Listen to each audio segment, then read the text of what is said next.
The first column is the recording function. The first option you will see is the video size, which is 1080p.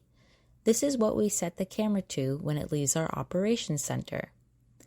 Click the down arrow where you can select the Set the Loop Recordings option. You can hit the OK button to adjust the timer for 5 minutes, 10 minutes, or 30 minutes. We always set this to 30 minutes. The loop recording is the length of the video before the video starts over again. Hit OK to save that setting. The down arrow brings you to high compression, which is the video quality.